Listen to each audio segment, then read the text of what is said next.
ልጄ ምን ሆነህ ነው አሉት። አናዶኛል ቅዱስ ገብርኤል፣ ነገ መጥቼ ቀይ ደር እጠመቃለሁ በአንድ ጊዜ አለቻቸው። ለሁሉም ያልተናገረችው በጣም ከባድ በሽታ ነበረባት። የ23 ዓመት ልጅ ሆና ነው መናፍቅ የሆነችው። በእኔ ላይ ኃይል የለውም ወጋውት በኢየሱስ ብላን ያባረረቻት። ሂጂ ተመርመሪ ብሎ የቅዱስ ገብርኤል ስዕል ጮኸብኝ። ቀጥታ ቅዱስ ገብርኤል ሄደው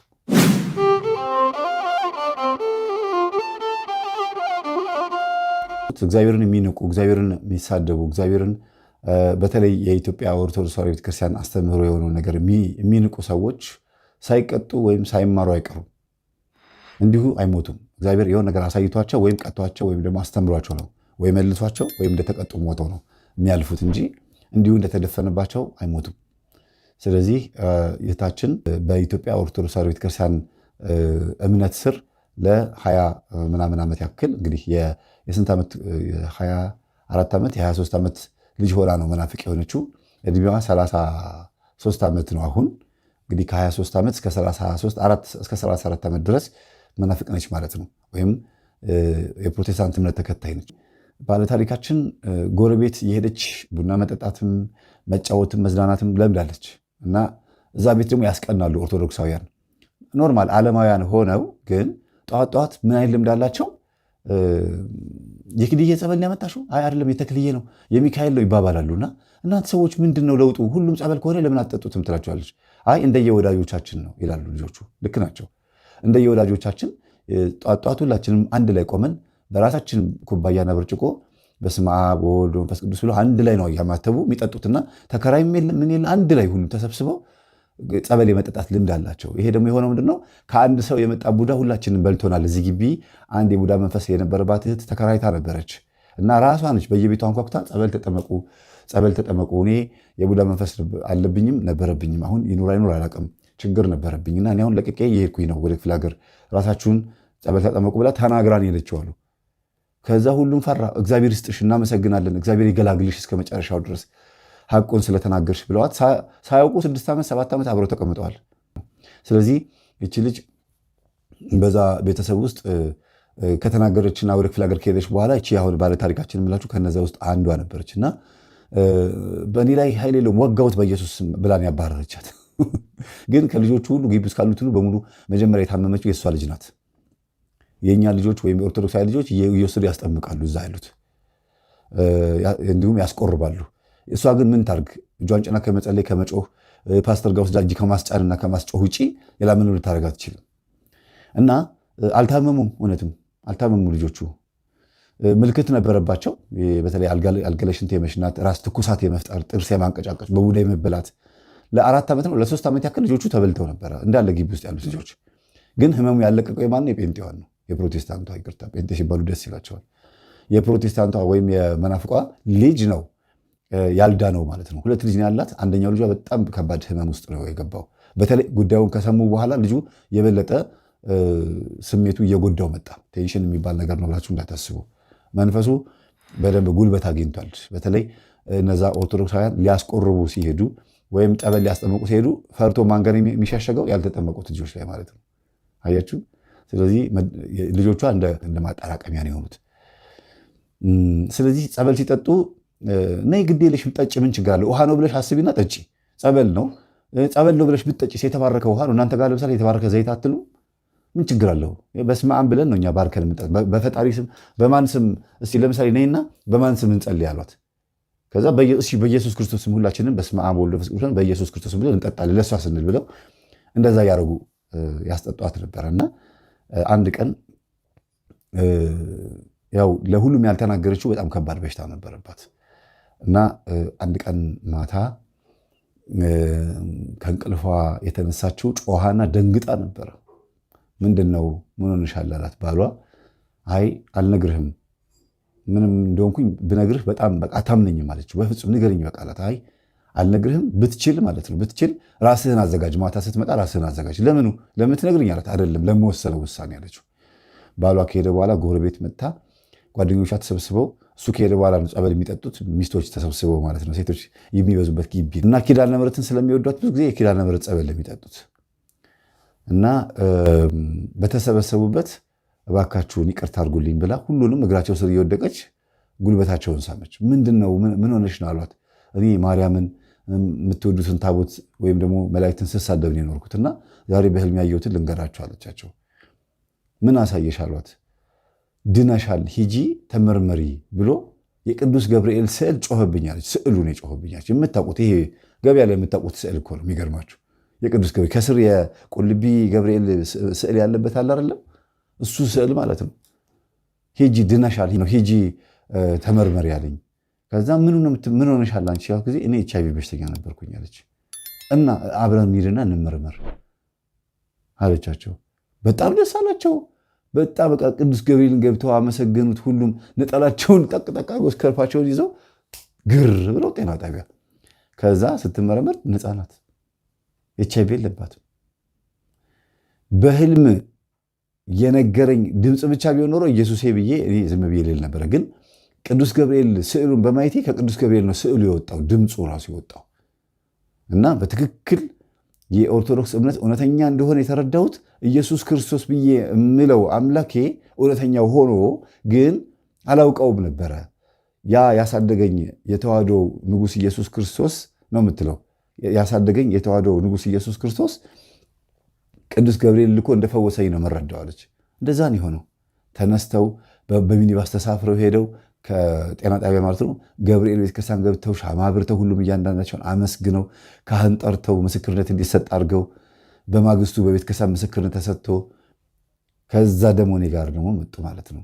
እኔ ጋር የመጡበት ምክንያት ምንድን ነው? አዳምጪ ይህን ትምህርት ሲሏት አትሰማም፣ አልፈልግም ትል ነበረ። ከዛ እንሂድ ደግሞ መምህር ተስፌ ጋር ብለው ሙሉ ቀን ሲዞሩ ነው የዋሉት። እነሱ ከኔ ጋር ቁጭ ብለው ታሪኮቻቸውን ነገሩንና የእህታችን የመናፍቋ ይሄን ይመስላል ስዕለትና ተአምራቱ፣ እግዚአብሔር ያደረገው ተአምራት። ሌላው የባሏ ጉዳይ ነው። ባሏ ጭልጥ ያለ ፕሮቴስታንት ነው፣ ኦርቶዶክስ ጠል ነው። በቃ የሚገርም ነው። እና ማታ ሲመጣ ነገረችው። የምርሽን ነው አላት። አዎ። ከዛ እኔ አላት ኤችአይቪ በሽተኛ ነበርኩኝ፣ አንቺ ላይ አስተላልፌብሻለሁ። ዋናው እኔ ነኝ። እኔ ሄጄ ተመርምሬ ኤችአይቪ በሽተኛ ሆኜ ከተገኘሁና አንቺ ግን ከኤችአይቪ ነፃ ነሽ ከተባለ ገብርኤል አይደለም ያዳነሽ። ስለዚህ ስትለው እኔ ኤችአይቪ አሁን ካለብኝ እንደዚህ አይነት አጋጣሚዎች አሉ አላት። ጥሩ። ስለዚህ ምንድን ነው የምትፈልገው ታዲያ አለችው። አይ ምንድን ነው ታዲያ እወስናለሁ ያልሽው? እኔ አሁን ኦርቶዶክስ ሆኛለሁ። ኦርቶዶክስ ከሆንኩኝ ደግሞ አንተ የልጅ አባት ብቻ ነህ፣ ባሌም ጭምር ሆነህ ግን ኦርቶዶክስ ካልሆንክ በስተቀር አትነካኝም ያለችው። ለምን ሕጉን ስርዓቱን ከገጠመኝ ላይ በደንብ ትሰማለች። የምናወራውን ኦርቶዶክስ አያካሄዱ እንዴት መጸለይ እንዳለባቸው ቁጭ ብላ ቡና ሲጠጡ ታዳምጣለች። ከገጠመኝ ትሰማለች። ልቧ ደንዳና ነው። አንዳንዴ ስለ ፕሮቴስታንት ሲናገር ይህ ልጅ ጭፍን ጥላቻ አለበት እኛ ላይ ትላለች። ፕሮቴስታንት ስላለ ለምን እንደዚህ ትያለሽ? እናንተ ኦርቶዶክስ ስላላችሁ ጭፍን ጥላቻ አለብሽ ማለት ነው እንጂ አይደለም። እናንተ ለእኛ ያላችሁን እይታ ነው እየመለሰ ያለው ብሎ እየነገሯት እያረጋጓት፣ ቀሚሷንም እየጎተቱ እግሯንም እየያዙ እንድትቀመጥ እንድታዳምጥ እያደረጓት ነው። አንዳንድ ቀን ደግሞ የፕሮቴስታንቶችን ፕሮግራሞች እያዩላት እንድትረጋጋ ያንቺን ውስጥ ይከፈችልንና ዝላያችሁን እንይልሽ እያሉ እንደ ሙድ እንደ ተረባ ማለት ነው። ደስ የሚለው ነገር እዛ ግቢ ውስጥ ማንም ከማንም ሰው ጋር ተጣልቶ አያውቅም። በጣም ደስ የሚል ፍቅር ያላቸው ልጆች ናቸው። ሄጄ አስተምሬያቸዋለሁ። ከዛ ባልየው በማግስቱ ተመረመረ፣ ኤችአይቪ አለበት። ከዛ እሷ ጋር የተከናወነውን ነገር አየና ቀጥታ ቅዱስ ገብርኤል ሄደው ባልየው ማለት ነው። እኔ አለ እንግዲህ ይሰማኛል ብሎ ስለሚያስብ ለምን እኔ ያንተ ሽፍታ ነኝ አለ። ያንተ ሽፍታ ነኝ። ድሮ አሳድገኸኛል። እናትና አባቴ እጅ ላይ ሆኜ የጎደለብኝ ነገር የለም። በጣም ነበር የምወድህ፣ ግን አናድኸኛል፣ አስቀይመኸኛል፣ እናትና አባቴን ገለህብኛል ምናምን እያለ ቀስ እያለ ለካ በንዴትና በብሶት ነው ለካ ከቤተ ክርስቲያን የወጣው የነበረውና ለምንድን ነው ታዲያ እናትና አባቴን በልጅነት ያጣሁት? ለምን ወሰድክብኝ? እወድህ እንደነበረ ለምንድን ነው እንደዛ እንድንገላታ የፈቀድከው? ምናምን እያለ ምርር ብሎ ሲያለቅስ ካህን መደበለት። አንድ ምስኪን ካህን የዋህ ናቸው። ከቤተ ክርስቲያን እየወጡ አዩትና ልጄ ምን ሆነህ ነው አሉት። አናዶኛል ቅዱስ ገብርኤል፣ ሚስቴን ትናንትና ከኤችአይቪ ፈወሳት፣ እኔ ግን ይኸው ከነ ኤችአይቪ ከነ ቫይረስ ነኝ ምናምን አለ። አይ ትድናለህ፣ አይዞህ ሚስትህ ሄዳነችው በገብርኤል ጸበል። አዎ እንዲህ ብላ እንዲህ ህልም አይታ እንዲህ እኔ ደግሞ አሳድጎኛል። እኔ ፕሮቴስታንት ነኝ። እኔ እንዲያውም አልወዳችሁም ነበር እናንተ። እኔ እኮ ልም ያልኩኝ እኮ ጴንጤ ነኝ ምናምን ሲል ጊዜ ናስቲ ልጄ ላስተምር ብለው ቁጭ አደረጉት። እየተነጋገሩ ሚስትየዋ ከኋላ መታ ቁጭ። ለምን ትከታተለው ነበረ። አወጣጡ ልክ አልነበረም አለች። ከጓደኞቿ ጋር ሆና ተሸፋፍና መጣችና ከኋላው መጣ ቁጭ እና በቃ በብሶት ነው የሚያወራው እያለ ነው በቃ የሚያወራው። ለሚስቱ እንኳን ያልነገራትን ታሪክ ማለት ነው። እንደ ንስሐም አይነት ነገር ነው፣ እንደ ንስሐ። ከዛ አሁኑኑ ዞር ብሎ ካየኝ በጣም ይበሳጭብኛል ብላ ስላሰበች አሁኑኑ ተነስቼ ዋናውን ነገር ሰምቻለሁ፣ ተነስቼ ራሴን መከለል አለብኝ ብላ ተደበቀች ከጓደኛዋ ጋር። እሱ አናግሯቸው ከዛ ጉልበታቸውን ስሞ ከሄድ ምን እንደተነጋገሩ እነግራቸዋለሁ። ከሄደ በኋላ መታ አባ የነገሩትን ንገሩኝ። እንዴት ይነገራል? አይ እዚህ ድረስ ሰምቸዋለሁ፣ ባለቤቴ ነው። አንቺ ነሽ የዳንሽው አሏት። አዎ በይኔ እኔ አሏትና ወስደው የስዕለት መዝገብ ላይ መዘገቧት። ይሄ በወር ስዕለት ይነበባል አይደለም? እዛ ላይ መዘገቧት እና ልጄ በጣም እድለኛ ነሽ፣ ባለቤትሽ እኮ መለሳለሁ አለኝ። እንዴት ባለቤት? ያው በፍጹም ከኦርቶዶክስ ሳይሆን አይወድም። አይ ንዴት ነው፣ ብሶት ነው። ለምን እናትና አባቴን ገደለብኝ? እሱንማ ሰምቼዋለሁ። መጨረሻ ላይ ምን አሉት? ነገ መጥቼ ቀደር እጠመቃለሁ። በአንድ ጊዜ አለቻቸው። አዎ ልጄ ምን ነው እንዴ? እሱ እኮ ጥቅስ ቢንጋጋለትም የማይመለሰው እኮ። እንዲያውም ጥቅስ የማይፈልጉ ሰዎች እኮ ጥቅስ ተነግሯቸውም የማይሰሙ ሰዎች ተአምራት ነው የሚመልሳቸው። ሂድ ተመርመር፣ እግዚአብሔር ይፈውስሃል ብየው በፈወስም ባልፈወስም መጥቼ እጠመቃለሁ ያለኝ። ይሄ ትልቅ እምነት ነው አሏት። ደነገጠች። ባሌ ምንድን ነው እንዴት በአንድ ጊዜ ሊገለበጥ ቻላለች? እና በቃ ማለት ማመን አልቻለችም። የባሏን ጸባይ ታውቀዋለች እና እንዴት ሊሆን ቻለ ብላ ቶሎ ብላ ሮጣ ሄዳ ጸበል ቅርታ ወደ ቤቷ ስትመለስ የቤት ቁጭ ብሎ ጠበቃት። ስራም አልሄደም። እንዴ ስራ የለም እንዴ ስትለው ጊዜ የት ነበርሽ አላት። ጸበል ላመጣ ሄጄ። በአንድ ጊዜ በቃ ኦርቶዶክሶች አላት። አዎ በቃ የምናወራው ነገር አለ። ምንድነው የምናወራው አለችው። እኔ ያልነገርኩሽ ነገር አለ። የኤችአይቪ በሽታ ያዘኝ ታውቂያለሽ፣ ከድሮዋ ሚስቴ ነው። አዎ አውቃለሁ። እና የድሮዋ ሚስቴም ልጅ አላት። አዎ ከአንቺ ጋር ከተገናኘ በኋላ ድጋሚ ሄጄ ወልጃለሁ ማለት። በቃ ጸጥ አለች። ምንም ነገር አልተናገረችም። ሁለት ጓደኞቿ አብረዋት ነበሩ። ሊወጡ ሲሉ ቁጭ በሉ ምስክር ትሆኑኛላችሁ፣ ድንገት ስናገራት በምትወስደው እርምጃ እናንተ ምስክር ትሆኑኛላችሁ ብሎ አስቀምጧቸው ነበረ። ምንም ነገር አልተናገረችም። ጸጥ አለች። በቃ ዝም አለች። ግን ለምንድነው ኦርቶዶክስ መሆን የፈለግከው አለችው። በምን አወቅሽ አላት። አጠገብ ነበርኩ ስትለፈልፍ። እሷም ተናዳ ማለት ነው። እና ያልኩትን በሙሉ ሰምተሻል? በቃ እሱን ነው ልነግርሽ የፈለግኩት። እንኳንም ሰማሽኝ አላት። እና ኦርቶዶክስ መሆን የፈለግከው ለምንድን ነው ታዲያ? ምንድን ነው እሱ ኦርቶዶክስ እንድትሆን ያስገደደ? ለምንድን ነው? አይ ኦርቶዶክስን እንድጠላ ያደረገችኝ የቀድሞዋ ሚስቴ ነበረች። እልህ ነበረብኝ። የቤተክርስቲያን አገልጋይ ነበረች። ፍጹም ጭልጥ ያለች በጣም በጣም በጣም ጎበዝ ነበረች። እና በመሃል ግን እንዲህ አይነት በሽታ ተገኝቶባት እንዴት በሽታው ከየት መጣ ብዬ ሳጠና ዘልዛላ ሆና ነበረ እና ለካ ማላቃት ልጅ ነበረች። በዚህ የተነሳ ቤተክርስቲያንንም አገልጋዮችንም መንፈሳውያንንም ጠልቼ ጭልጥ ብዬ ወጥቼ ነበረ። የእናትና አባቴ ሞት ባለቤቴም እንደዚህ መሆን አንድ ላይ ተደምሮ እኔ መናፍቆኛለሁ።